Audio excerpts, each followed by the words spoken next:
heute Nacht zum ersten Mal auf unserem eigenen Territorium auch mit bereits regulären Soldaten geschossen. Seit 5:45 Uhr wird jetzt zurückgeschossen.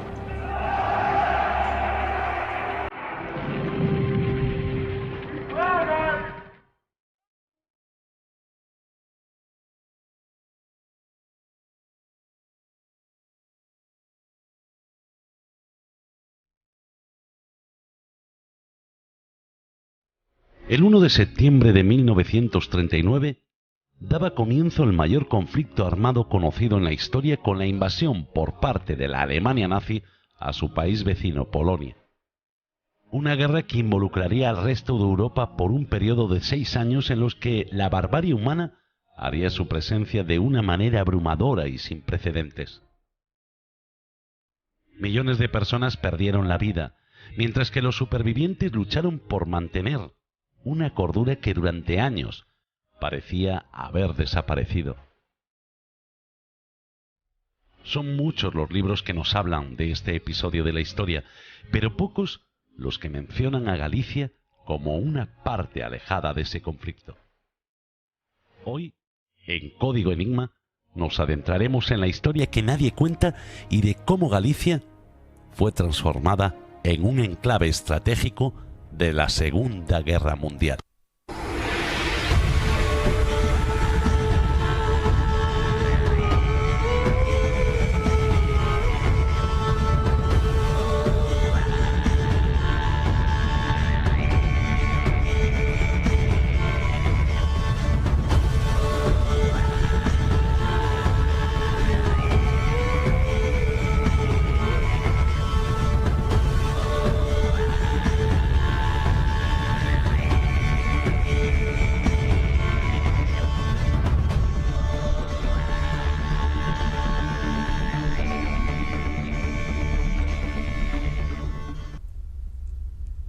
Muy buenas noches, queridos amigos. Un nuevo sábado, nos vemos las caras. Un nuevo sábado, vamos a hablar de misterio, en esta ocasión acompañado de Geraldine Arcas. Buenas noches, Geraldine. Buenas noches, Eduardo. Buenas noches, y Carlos. De mi compañero Carlos Solla. Buenas noches, Carlos. Buenas noches, Eduardo. Buenas noches a todos. Un sábado más estamos aquí en Código Enigma. Bueno, hoy vamos a hablar de historia y de esos misterios que nos guarda la historia, ¿no? Porque consideramos que misterio e historia son lo mismo, ¿no? Siempre hay un as para matar a un tres, ¿no, Carlos? Sí, y es algo, una parte de la historia es lo que vamos a hablar hoy que muy poca gente conoce, porque realmente en la Segunda Guerra Mundial España estuvo un poco fuera, neutral, ¿no? Justamente, pero no, aquí justo en Galicia fue un enclave muy importante para esa gran batalla. Bueno, lo que sí es cierto es que muchos sabéis, ¿no? Sobre todo los que os gusta la historia, que la Guerra Civil Española fue un ensayo para la Segunda Guerra Mundial, es decir, aquí se utilizaron armamento que después sería, digamos, armamento de ensayo para después en la Segunda Guerra Mundial pues utilizarse, ¿no? Contra los aliados, y tanto por un bando como por otro, ¿no? En este caso nosotros vamos a centrarnos en Galicia y en un material o un mineral, mejor dicho, que los nazis utilizaron para los blindados, ¿no? De sus tanques. Bueno, realmente Galicia fue importante por tres cosas en esta batalla. Las minas de wolframio, la línea de costa que tenemos, y luego tenemos las redes de espionaje alemanas y contraespionaje inglesas. Todo aquí había un centro de comunicaciones, digamos, se montaron unas antenas en Arneiro, por las que toda Europa, los alemanes podían comunicarse gracias a esas antenas. Luego hablamos un poco más adelante. Pero el wolframio fue lo principal. Un mineral que, bueno, los tanques, llegaba un momento que se deterioraban al lanzar un número de proyectiles, y resulta que el wolframio sabían que aguantaba 5 veces más esos lanzamientos, y entonces Galicia por eso fue un estratégico. Claro, hay mucha gente que piensa, ¿no? Galicia, ¿qué tiene que ver Galicia en la Segunda Guerra Mundial? Claro, activamente no, pero de un modo, digamos, de segundo, ¿no? Hay que recordar que Franco y Hitler eran grandes amigos y entonces una forma de estar sin estar era con un punto estratégico dándoselo aquí en España. De hecho hay un famoso vídeo e incluso fotografías que se ven un desfile, ¿no? Por aquí eran los soldados del Tercer Reich que se instalaron en Cospeito y que bueno, aquí se fueron, ahí tenemos las calles, el centro de Vigo lleno de militares y era cuando volvían, se marchaban y en el puerto, en el que hoy es el muelle de transatlánticos, ahí era donde embarcaban. Un muelle de transatlánticos que muy poca gente sabe, que se dice que es el mayor arsenal incluso que alguna de las minas de wolframio que hay, porque los espías lo que hacían era convencer a la gente que trabajaba en la mina para que sacara el wolframio sin que los alemanes se enteraran y así que tuvieran menos de lo que ellos pensaban y llegaban al muelle de transatlánticos de Vigo y lo arrojaban al mar. O sea, ellos compraban para que no lo utilizaran los nazis, ¿no? Correcto. ¿Y por qué no utilizarlo ellos? No, utilizarlo, sabía para qué se usaba, para el material bélico. Y entonces los espías querían que esto se acabara, que no se consiguiera este material. Entonces lo único que hacían era comprarlo para tirarlo. Sin embargo, los nazis, bueno, sí que estuvieron por Galicia, eso sí se sabe, ¿no? También hay que decir que a la gente que cogían robando ese material eran castigados incluso con pena de muerte. Claro, me imagino, ¿no? Porque realmente, a ver, nosotros estábamos aquí, los gallegos, sobre todo en la zona de Orense, ¿no? Era sí, ahí la mina más grande de wolframio, que es en Carballeda de Valdeorras, ahí incluso presos cumplían sus penas, eran penas pequeñas, un día trabajado en la mina, un día menos de condena. ¿Y de qué época estamos hablando? Pues es justo en la Segunda el Guerra comienzo Mundial, de ¿no? la Segunda Guerra Mundial, los 6 años que duró. O sea que ellos ya sabían, o sea, eso significa que ya hubo un estudio previo, ¿no? Del material. Correcto. Y que ellos ya sabían, es decir, da que pensar, ¿no? Tú puedes pensar, oye, ya sabían perfectamente que ese material se iba a utilizar bélicamente. Justo. Para, digamos, un golpe de Estado en Europa, ¿no? La gente que hay en los pueblos, por ejemplo, el Carballeda de Valdeorras, que casi todo el pueblo fue a trabajar a la mina, no sabían para quién estaban trabajando. Simplemente eran años de mucha hambre y ellos lo que querían era conseguir dinero para poder comer. Les pagaban muy mal, pero con ese dinero algo iban haciendo. Ellos no sabían que trabajaban para los alemanes. Nazis. Bueno, de hecho...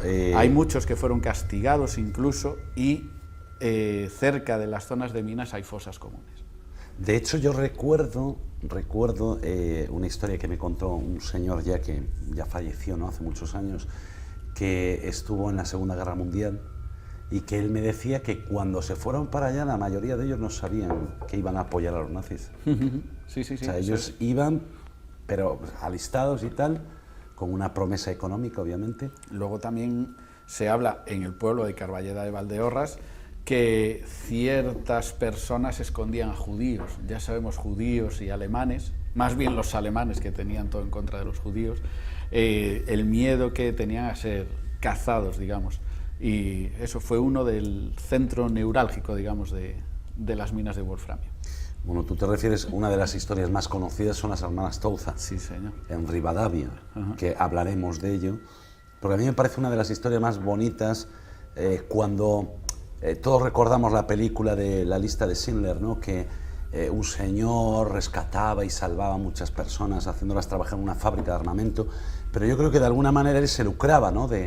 de su trabajo y ganó mucho dinero, ¿no? Sin embargo, lo que muy pocas personas saben es que aquí en Galicia hubo 3 hermanas, las hermanas Touza, en Rivadavia, que sí salvaron muchas vidas, muchísimas vidas de judíos, ayudándoles a cruzar a Portugal, ¿no? Correcto. Y más cosas que pasó durante la Segunda Guerra Mundial en Galicia. Hubo batallas. Por ejemplo, el submarino U-670 fue atacado por un bombardero británico al oeste de Finisterra y fue traído hasta el puerto de Bouzas, aquí en Vigo, para ser reparado. Incluso tengo entendido que aquí en la ría de Vigo hay un par de submarinos. Sí que hubo batallas aquí en Galicia. Claro que no, y de hecho era tránsito, ¿no?, muy común que los submarinos nazis pasaran por aquí. Todo lo que, sobre todo Alemania, lo que quería ver, controlar, tener todo controlado es Fisterra. ¿Por qué? Porque por ahí entraban todos los rivales de ellos. Y entonces querían tener controlado sobre todo Fisterra. Luego hablaremos, como dije, de las torres de Arneiro, que era una de las formas de vigilar. Y eso, Galicia es mucho más importante de lo que la gente se puede imaginar en esta Segunda Guerra Mundial. Claro, un conflicto que, traspasó fronteras, un conflicto en el que hubo millones y millones de víctimas, un conflicto en el que yo creo que fue la crueldad del ser humano en su máximo esplendor, ¿no?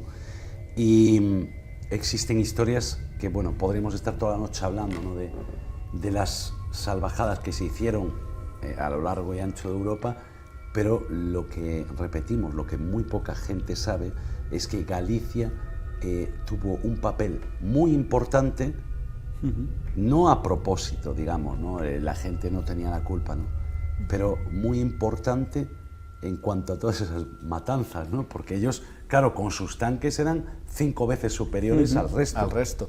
Y hay otra cosa, una edificación que seguramente hemos pasado todos por delante de ella y no sabemos lo que es.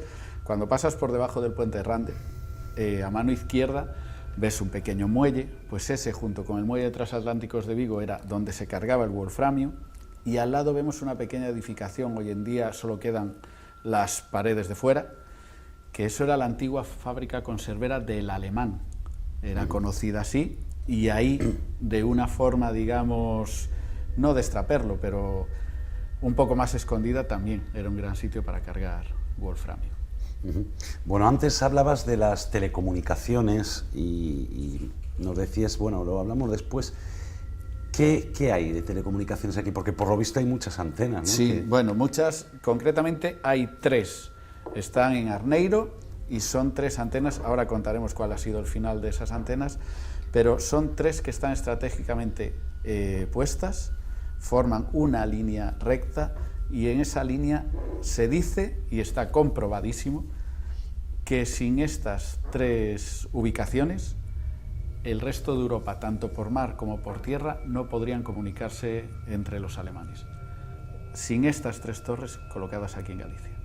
Es decir, que era, vamos, el punto estratégico total, ¿no?, para la telecomunicación en Europa. Sí. Era algo que, si estaban ahí, tenían toda Europa controlada. Hay un problema.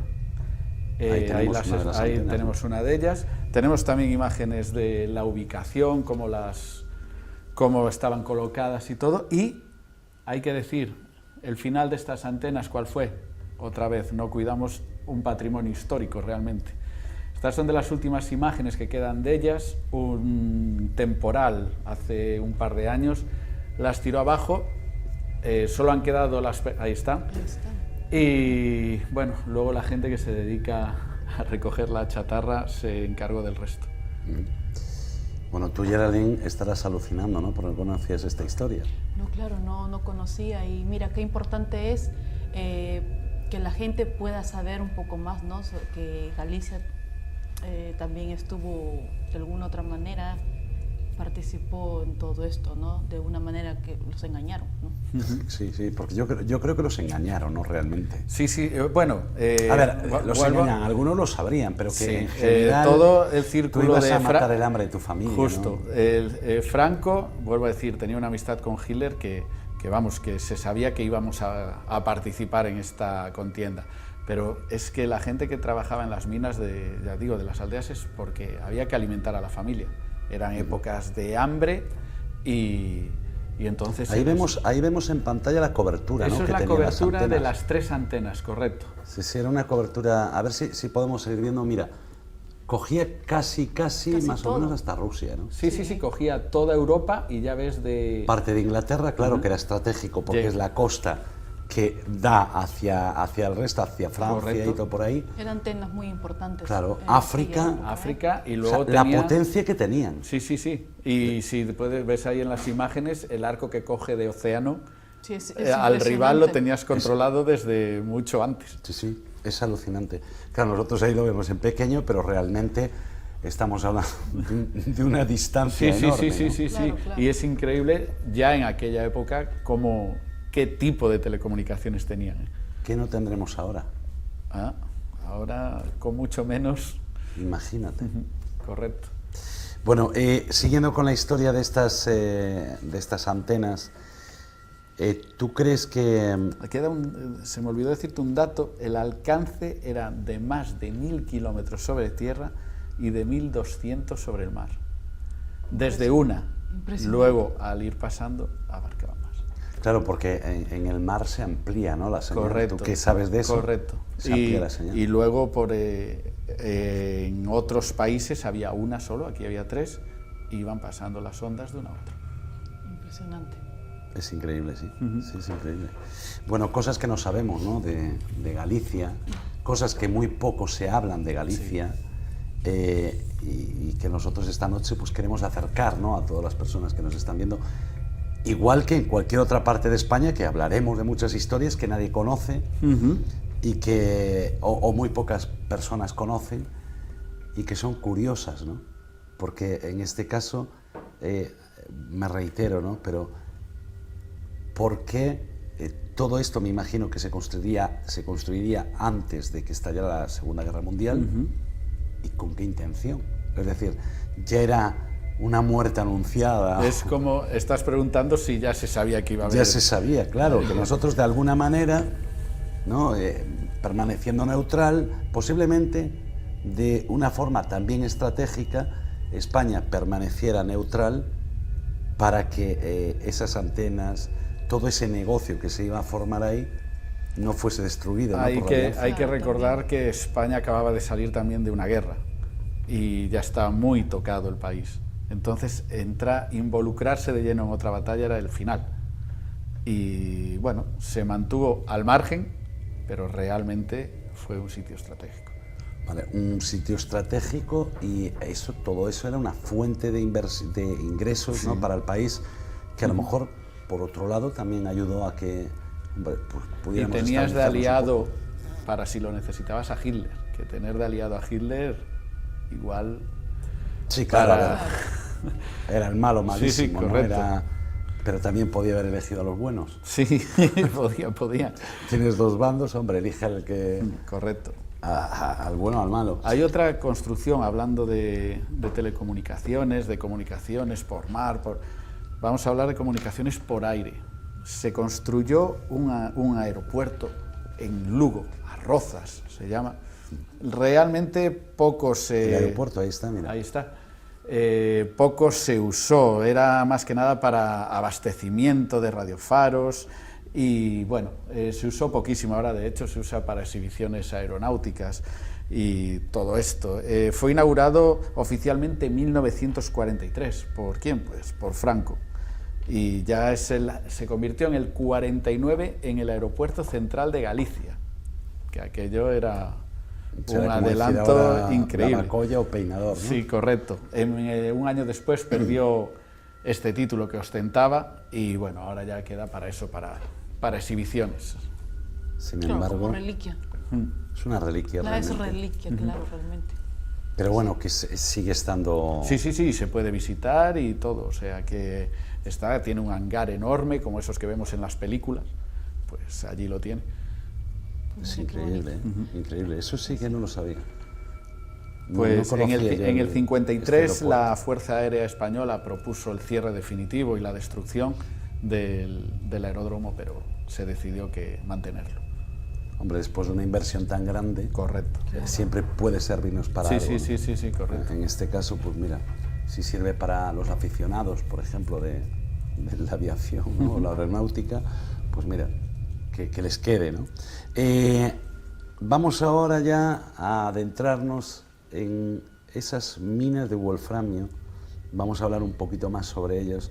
Era un material durísimo. Sí, durísimo. Y dentro de las minas trabajaba gente, limpieza del mineral, la extracción del mineral, muy peligroso porque todos sabemos que cómo se picaba antes en las minas y todo, que casi ni sujetaban el techo, había accidentes, muchos accidentes.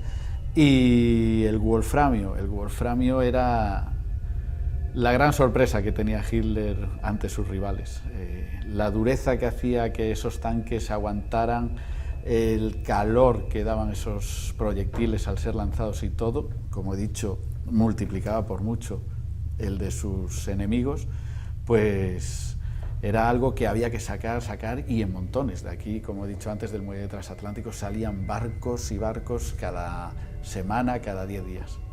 Y muchos, como decías al principio, muchos eran presos, ¿no? Sí, los presos... Pequeñas condenas, sí, a lo mejor. Eran por pequeños delitos, cumplían condena y era día de trabajo, día menos de pena. Es decir, no le daban un sueldo, ¿no? Le descontaban... Le descontaban la pena. De hecho, como comenté antes de las fosas comunes que había, la mayoría de los que escapaban, lógicamente, eran presos. Las minas estaban en sitios, bosques frondosos, si te escapabas de los barracones que tenían y todo eso, lo más fácil es que te perdieras y te iban a dar caza seguro. Claro, esto te lleva a pensar que era todo un negocio. Sí, claro. Un negocio a gran escala, ¿no? Claro, y aprovechándose pues del hambre, bueno, los nazis tenían fama de eso, ¿no? Se aprovechaban, siempre fueron creyéndose superiores, ¿no? Al resto de las razas, bueno, de las culturas. De las culturas. No, de las razas. Según ellos éramos razas, ¿no? Y querían ahí al perfecto, y fíjate que era un enano feo el que representaba a esa perfección, ¿no? Sí, correcto. Es que es increíble. Yo creo que estaba un poco yuyu. Bueno, ya conocemos un poquito de la historia, conocemos un poquito de la importancia de la telecomunicación aquí en Galicia, es que es increíble, y estamos conociendo ahora un poquito más las minas, ¿no? Y ese material que es muy duro, obviamente, por eso lo utilizaban para hacer los blindados, pero también era súper contaminante, ¿no? Sí, muy contaminante, muy contaminante. Veremos una investigación que hemos hecho dentro de una de las minas, la estamos viendo, la mina de Barça, es espectacular por dentro, estuvimos Tania y yo haciendo una investigación que veremos en el siguiente programa, y eso es picado a pico y pala. Pero es decir, por la parte hacia afuera, ¿no? Sí, eso es la entrada a la mina, y bueno, es todo así, pero es increíble como, mira, todas las grutas que hay y todo hecho a pico. Dios mío, qué tal trabajo, ¿eh? Todo un trabajo enorme. Y ahí claro, cogían, agarraban pico y pala y para adentro. Sí. O sea, de hecho, en esta mina que bajamos 2 pisos y medio, casi 3 hacia abajo, pues hay sitios en los que se ve que han empezado a picar y han tenido que parar. No sabemos, creemos que es porque aparecía agua, porque de hecho justo esa está inundada, pero también me imagino que sería por la dureza sería mucho más duro, porque claro, cambia el mineral. No, y porque a lo mejor también hubiera desprendimientos, ¿no? No, en teoría era muy difícil que hubiera desprendimientos, pero cuando los había, como he dicho antes, sí que era, accidente que quedaba allí mucha gente, pero en esta de las Barsas parece ser que no hubo ningún accidente, simplemente se dejó de picar en esos sitios. Yo creo que es por eso, por lo que he comentado, que aparecía agua. También te digo que me parece increíble la forma que tenían, porque yo creo que en muchos sitios tenían que estar picando tumbados, porque no entraba ni a gatas nadie. O sea que era aún encima, ¿no? Una incomodidad estar allí dentro. Correcto. Wow. Y lo que tenía que ser, nosotros entramos con linternas, con todo el aparataje que tenemos, y era peligroso. Me imagino estar allí con aquellos farolillos que llevaban. Claro, o sea, estamos hablando de otra época, no había ni siquiera la herramienta, ¿no? Era como la de ahora. Correcto. Porque hoy en día, bueno, te llevas un picador, es difícil, pero bueno, es un picador eléctrico, un picador a batería o lo que sea, y bueno, vas haciendo algo. Pero de aquella sería un hueco a lo mejor de 30 centímetros, estar ahí dando, hasta que ibas abriéndote el ancho allí, ¿no? Ibas sacando toda la piedra. Yo creo, estoy alucinando con la historia, porque es muy importante Galicia en muchas partes de la historia, ¿no? En todas las partes de la historia es muy importante Galicia. El gran reino de Galicia. Si la gente se pone a investigar ahora que se busca mucho en Google, acontecimientos históricos, en muchos de ellos, en la mayoría de ellos está Galicia. Si no es de una forma, es de otra. Incluso en acontecimientos que han pasado en América del Sur, siempre aparece Galicia. Hablando de eso, ¿no?, de los acontecimientos de Galicia y América del Sur, nos vamos un poquito desviando del tema, pero volvemos a retomarlo. Geraldine, yo recuerdo cuando tú viniste por primera vez aquí a España, tú me decías a mí que habías visto muchísimas veces Galicia en la televisión. Sí, claro, muchas veces. Y yo recuerdo que te llevé a Santa Tecla, sí, al poblado para mí celta. fue emocionante. Yo lo vi en un documental en Perú y me pareció alucinante. Incluso me emocioné, ¿no?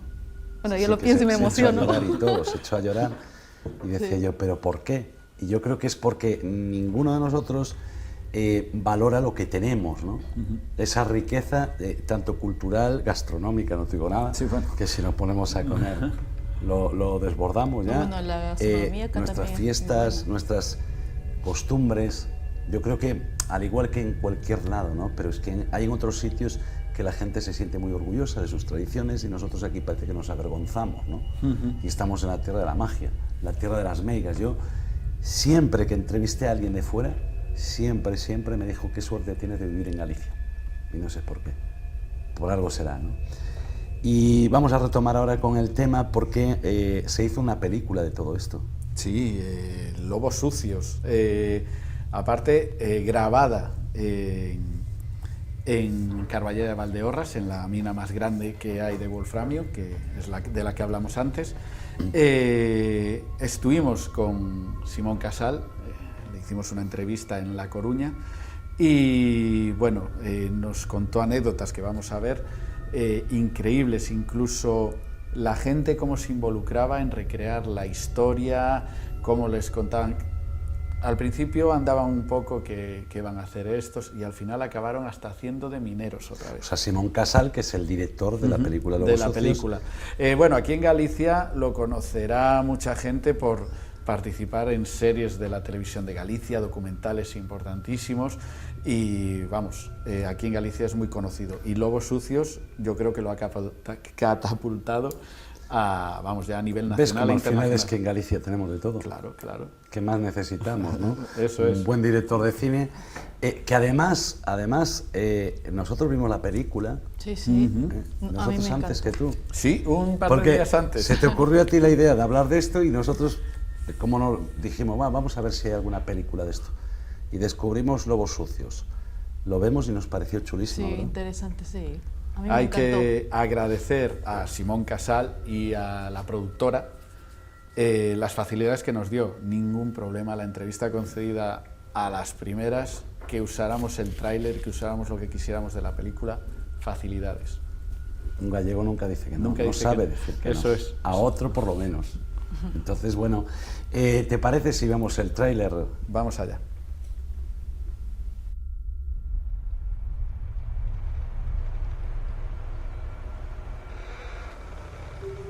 Los tejos son unos árboles viejos y solitarios. Nunca forman bosques. Pero aquí, en esta tierra remota, donde acaba Europa, se han juntado. ¿Por qué? Bienvenidos al fin del mundo. Estamos en las montañas más altas de Galicia. Y como acaban de comprobar, la única carretera que llega muere aquí. Puedes pedir trabajo en la mina. No voy a sacar wolframio de la mina cuando pagan 10 veces más en el monte por el extraperlo. Con el wolframio que sacan de Galicia, serán mucho más poderosos, casi invencibles. Nosotros, con la ayuda de la guerrilla, queremos robarles todo el wolframio. Necesitamos presos de la mina para que nos ayuden. Tú puedes contactar con ellos. Los alemanes nos están dando de comer a mí y a mi hija. Diles que lo haré. Es judía, los alemanes los persiguen. ¿A nosotros qué coño nos importa? Mucha gente no se atreve a adentrarse en este bosque. Les asustan los lobos.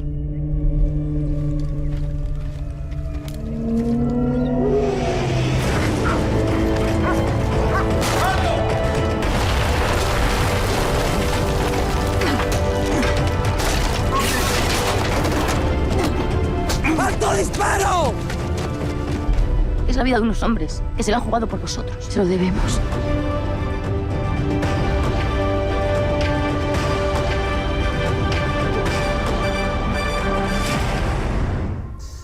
Bueno, continuamos con el programa y continuamos con todo este tema de los nazis en Galicia, que es tan interesante, ¿no?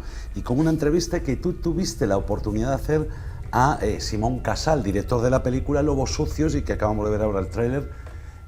Como te decía antes, vimos nosotros la película, es apoteósica. El tráiler ya define perfectamente cómo es la película. O sea, es histórica, tiene su acción, hay que romance, verlo. Un poco de romance. Sí, sí. Es que nosotros la vimos y no sabíamos ni siquiera que el director fuera gallego, ¿eh?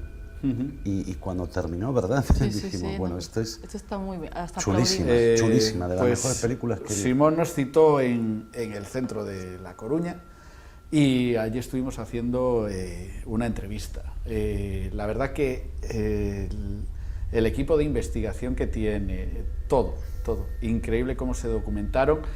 Nos llegó a contar que hasta los faroles que hay dentro de la mina para dar luz, los recrearon tal como eran los originales y funcionaban a gas y todo. Increíble todo el montaje que tiene. Increíble todo lo que se hace para hacer una buena película. Sí, correcto.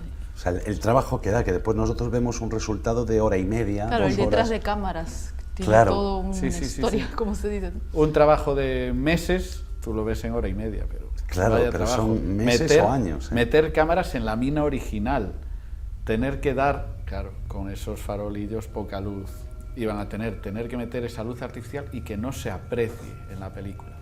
Nos estuvo contando, que fuimos Tani y yo a hacer la entrevista, y increíble cómo te sumergen en el rodaje. Es todo una odisea, ¿no? Al Sí. Aparte que lo explica de maravilla. Y lo vamos a ver ahora en la entrevista que vamos a ver. Bueno, ¿tú le hacías alguna pregunta? Sí, del tiempo que estuvimos hablando, porque a medida que le íbamos haciendo preguntas, era, no sé... Iban surgiendo más dudas. Sí, porque nos metía tanto en el papel como ahora de sorpresa, que tendrá mucha gente de... Ostras, ¿estuvo Galicia metida de pleno en la Segunda Guerra Mundial? Pues se nos iban ocurriendo más preguntas, y hemos seleccionado unas cuantas. La primera, por ejemplo, ¿qué motivó a hacer esta película, a hacer Lobos Sucios? Esta temática que era muy desconocida y que ¿por qué se le ocurrió hacer esto? Vamos a ver qué nos responde. Bueno, pues la verdad es que claro, es una época de la historia de Galicia que es fascinante y muy desconocida, y a la que creo necesario que hay que poner luz, ¿no? O sea, pasaban tantas cosas en ese momento, y además en esa zona geográfica, digamos, de Galicia, que no se ha explorado, que no se ha contado en ningún momento antes, creo. Solo el trabajo de historiadores, en algún libro hay, pero no se había, digamos, profundizado pues a través de un medio como es la ficción, ¿no? La ficción cinematográfica. Y Felipe Rodríguez hizo un documental. Felipe Rodríguez es uno de los guionistas de la película y de los creadores. Hizo un documental, un cortometraje documental sobre todo esta mina de la que nos pasamos en la película, y a partir de ahí pues conocí la historia y aluciné con todo lo que se presenta ahí, es una historia, ¿no? Una mina en la que hay presos republicanos trabajando, digamos, como esclavos, digamos, a cambio de cuando, digamos, cumplir su pena de cárcel, pues la cumplen con trabajos forzosos. Y a la vez hay trabajadores de las aldeas de alrededor, trabajadores libres, a la vez se está sacando un mineral que es un mineral de wolframio que es escaso en toda Europa y que los nazis en todo el territorio que tenían conquistado no lo podían obtener, y que decidieron venir a Galicia a conseguirlo, ¿no? Un mineral que luego pues reforzaba municiones, bombas, incluso las bombas que caían sobre Londres, las V2. Bueno, se condensan tantas historias, tantos hechos históricos que me parecía pues fascinante. Bueno, Eduardo, como puedes comprobar es lo que hablábamos. Lo que lleva a hacer esta película es una parte de la historia que es muy desconocida, y ellos quisieron dar a conocer todo lo que se había sufrido en esos pueblos, todo lo que había sucedido en esa época aquí en Galicia. Claro, querían resaltar porque, bueno, precisamente él es gallego. ¿Él es de esa zona o no? ¿O es de La Coruña? Sí, es de La Coruña. Es de La Coruña. Bueno, pero habrá conocido la historia.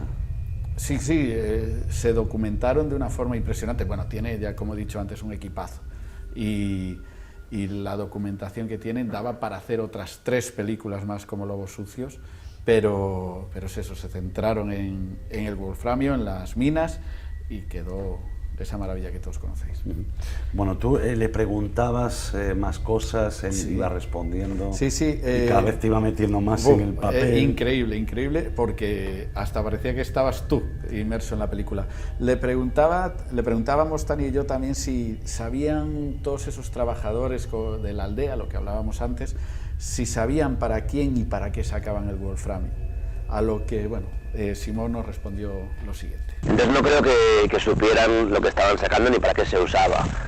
Como dije, pues había mucha miseria, entonces realmente esta mina representaba una oportunidad de trabajo y de desarrollo en estas zonas en las que no había apenas trabajo, digamos. Para ellos los alemanes eran benefactores, o sea, eran allí que habían reactivado una mina, gracias a ellos se habían asfaltado, digamos, o arreglado carreteras para poder que pudieran acceder los camiones, caminos, incluso se trajo la luz eléctrica a zonas que no tenían luz eléctrica. Volvemos a lo de antes, nadie sabía para quién ni para qué, solo se preocupaban de que era un momento de mucha hambre en Galicia, en toda España, y lo que querían era trabajar para sacar, para comer, para alimentar a sus familias. Claro, nadie se hacía preguntas, ¿no? Hay una escena en la película que uno de los espías le pregunta a una señora del pueblo, una de las protagonistas, le preguntan si sabe realmente, ¿tú sabes para quién estás trabajando? Y dice, yo solo sé que me sacan del hambre. O sea, que ese es el resumen perfecto. Claro, incluso gente que tenía familiares enfermos, ¿no? Correcto. Y trabajaban pues por unas monedas, ¿no? Es que esta película, es que no quiero hacer spoiler, ¿no? Pero es que es verdad, o sea, las cosas como son, ¿no? Yo creo que es una de las películas del cine español desconocidas, entre comillas, y que yo creo que todo el mundo debería ver. Debería ver porque aparte es parte de la historia y cuenta la historia verídica. De hecho, las protagonistas existieron en realidad. Cambia un poco el tipo de personaje, hace que sean hermanas, cuando realmente no eran, pero existieron de verdad. Impresionante, ¿eh? Claro. Es que nosotros viéndola decíamos, ¿no? Geraldine, decíamos, sí. Pero ¿de verdad esto ocurrió en Galicia? Pero mira, queríamos que siga la película, sí. ¿eh? Terminó... Se nos hizo cortísima. Sí, fue como... Pasa muy rápido el tiempo de esa película, sí. Fue súper entretenida. Bueno, ¿qué más nos contaba?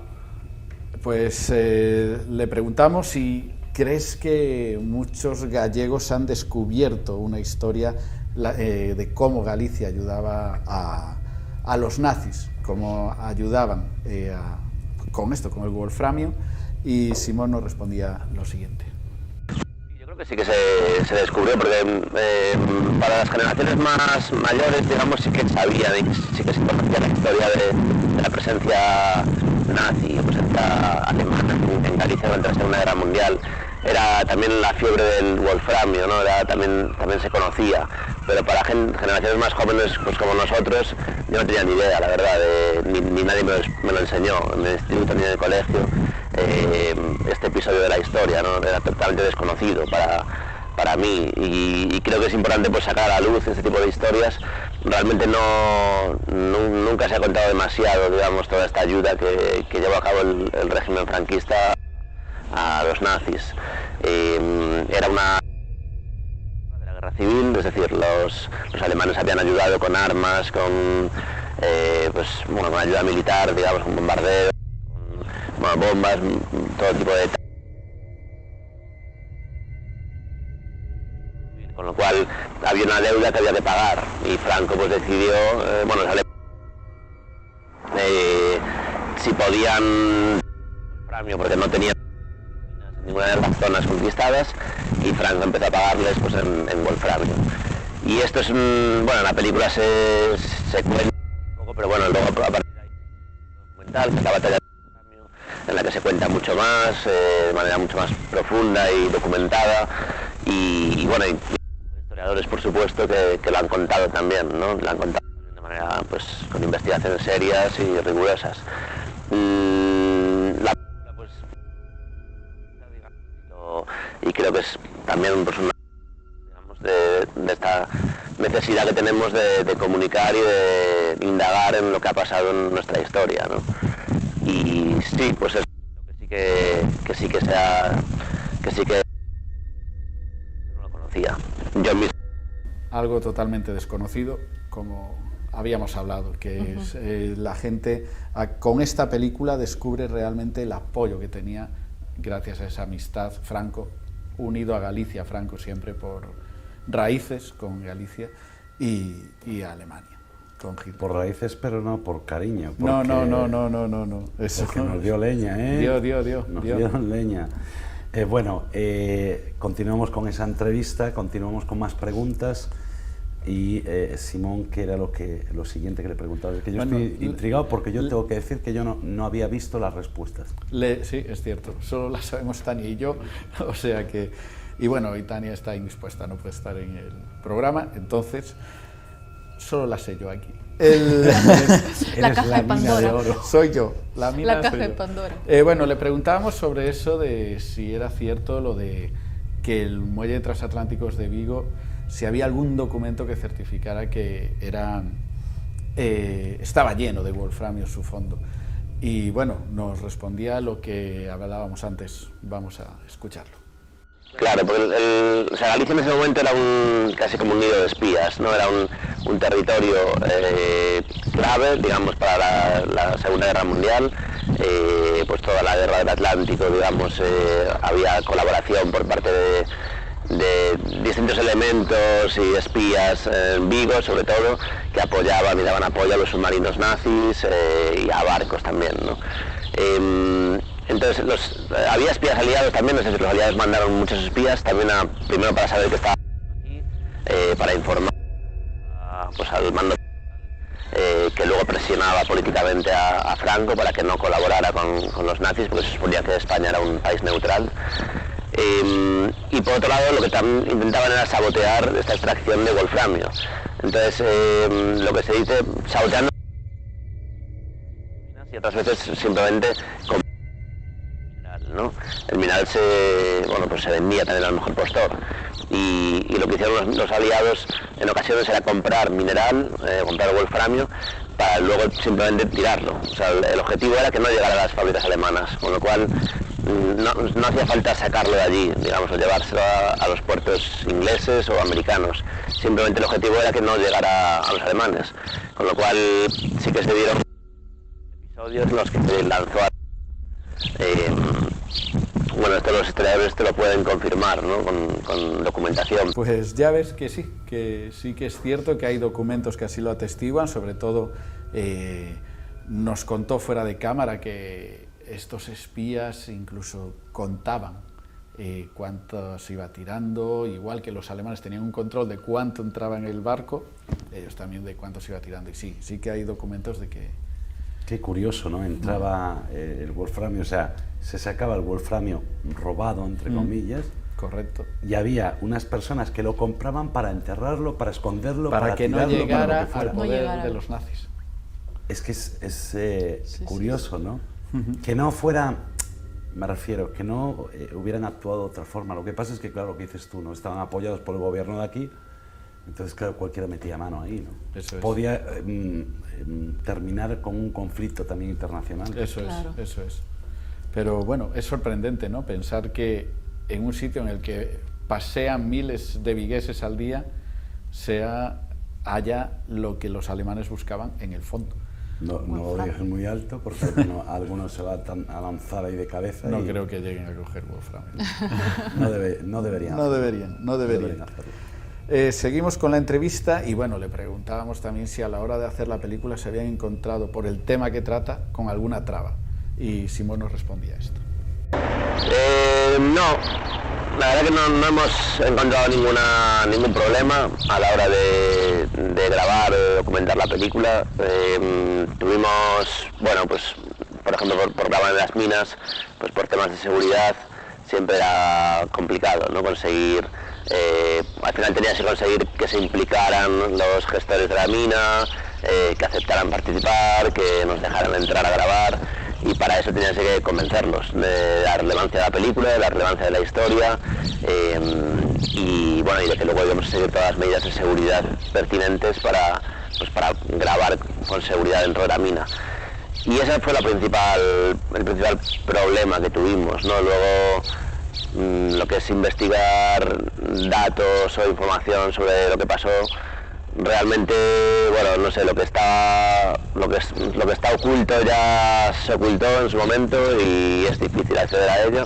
Y lo otro, pues a través del trabajo de historiadores nos documentamos, ¿no? para contar pues diferentes episodios y datos que integramos en la película.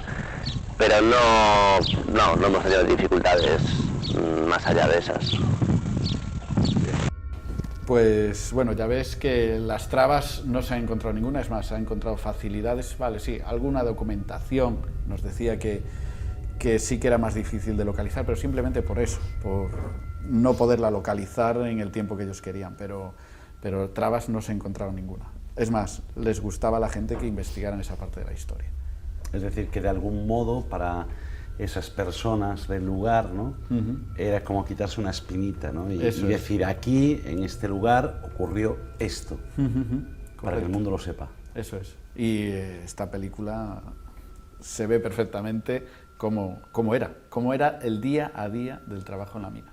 Es increíble. Increíble. Bueno, ya, ¿qué más? Bueno, también le preguntamos sobre gente que ha tenido familiares o que ellos mismos, por ejemplo, en Carballeda de Valdeorras, que aún queda gente que ha trabajado en las minas, son muy mayores ya, pero sí le contaban las historias y todo. ¿Qué opinaban del tema? Y bueno, Simón nos contestaba lo siguiente. Bueno, yo personalmente no conocí a nadie que haya trabajado en las minas. Los guionistas, Felipe Rodríguez especialmente, sí que llegó a conocer a esas personas, bueno, ya muy mayores, que trabajaron en estas minas. Una de ellas era Manuela, en la que se basa el personaje protagonista.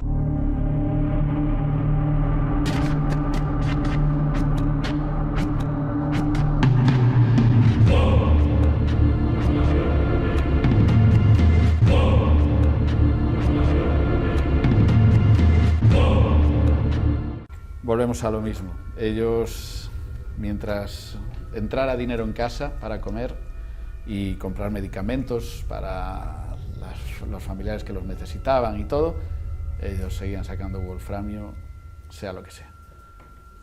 Desde luego es que muchas veces en muchos lugares del mundo nos encontramos historias muy parecidas, ¿no? Claro. Aquí, por ejemplo, en Galicia tenemos esta.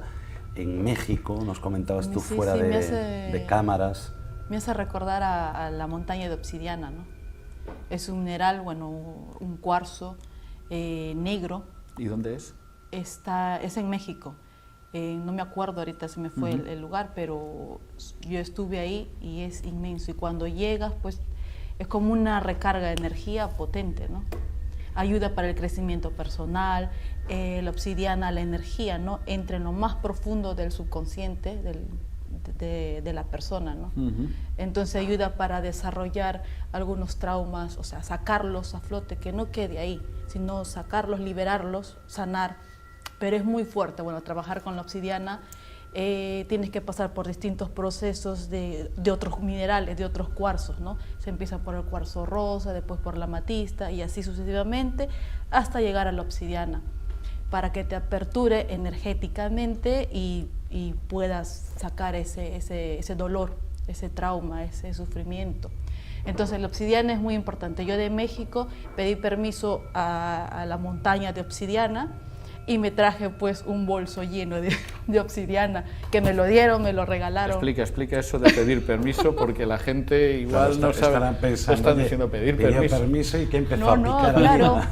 No, porque está ahí en el camino, tú vas caminando, es una montaña inmensa que tienes que subir. ¿Pero por qué tienes que pedir permiso? se pide a la madre tierra, al maestro, al Apu, se puede decir, de la montaña de obsidiana, que todos tienen guardianes, toda la naturaleza tiene guardianes.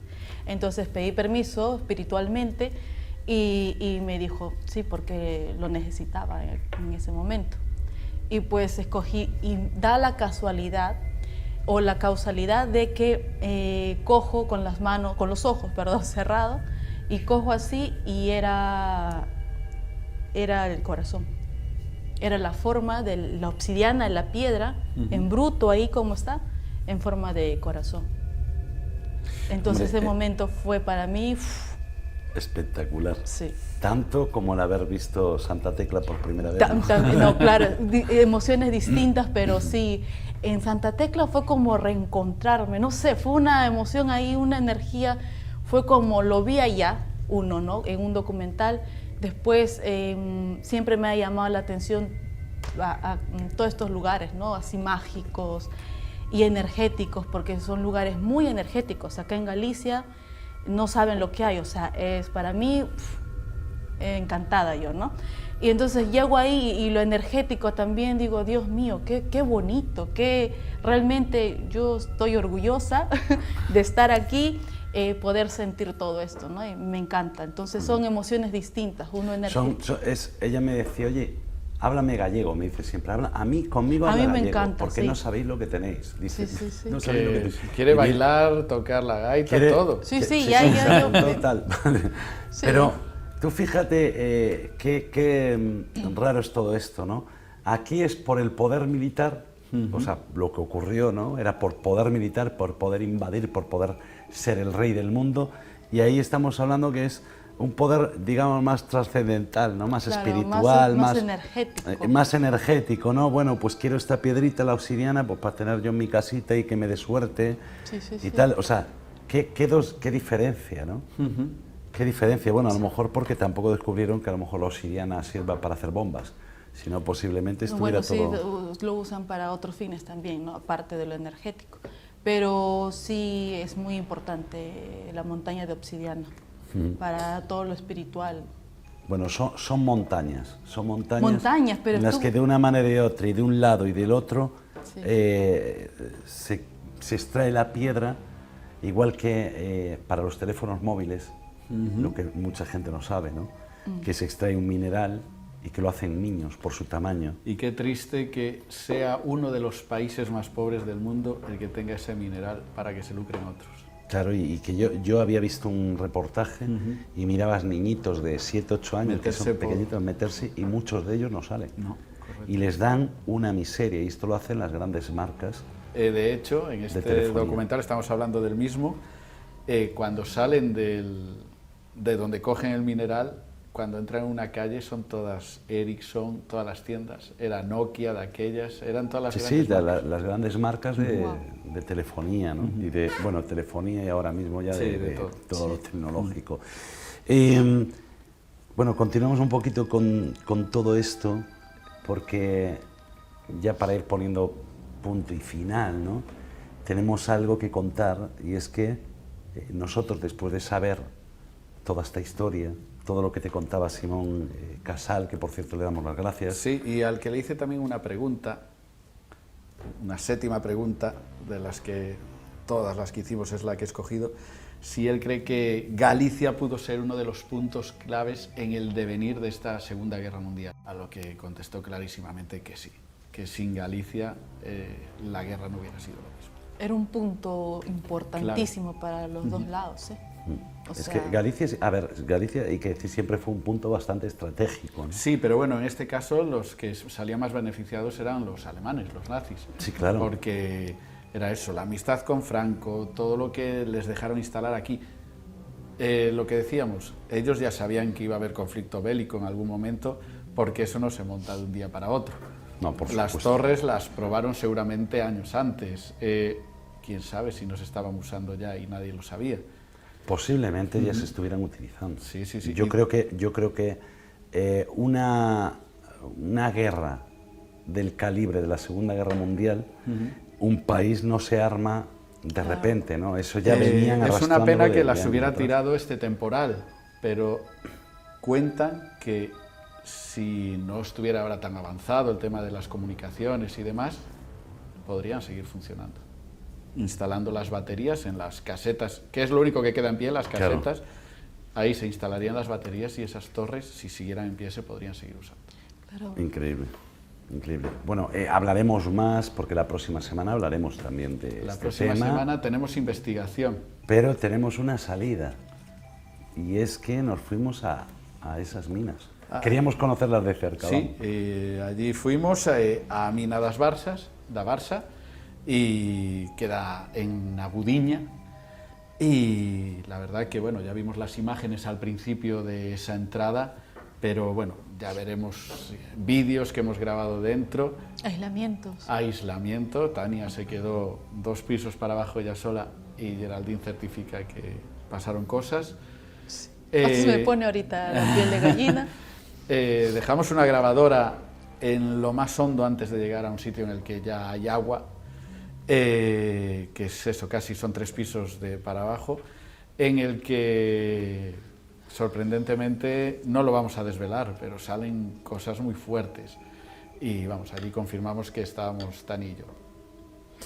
Bueno, pues será cuestión de esperar a la próxima semana y ver todo lo que sucedió. Pues yo sé también que ocurrieron muchas cosas en Geraldine.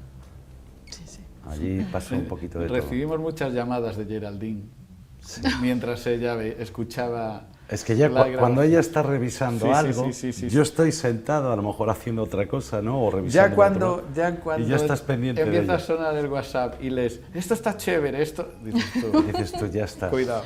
Es Carlos, que yo decía, cuidado con no, quién tienes detrás. Yo le decía, algo así es. Claro, yo decía, no lo puedo creer, o sea, Dios, esto, ¿qué pasó aquí? Y te pregunté, ¿no? Si habían ido ustedes, o sea, si habían ido otras personas más con ustedes. El equipo, claro, estábamos allí. Sí, claro. Entonces yo dije, pues esto es apoteósico. Sin ánimo de hacer spoiler. No, porque os echo fuera. Solo hay un momento en el que el aislamiento, que es algo que tiene... los aislamientos de Tania son espectaculares porque todo lo que siente en ese momento lo va hablando, es la estética del grupo, imaginaros nosotros lo que podemos llegar a decir entonces.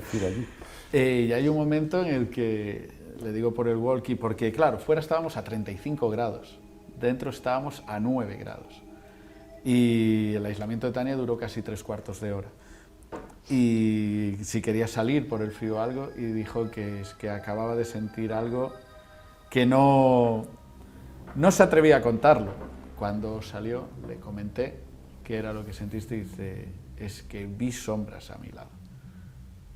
Pero eso es mejor no contar más. No vamos a contar nada más, solo dejamos eso ahí.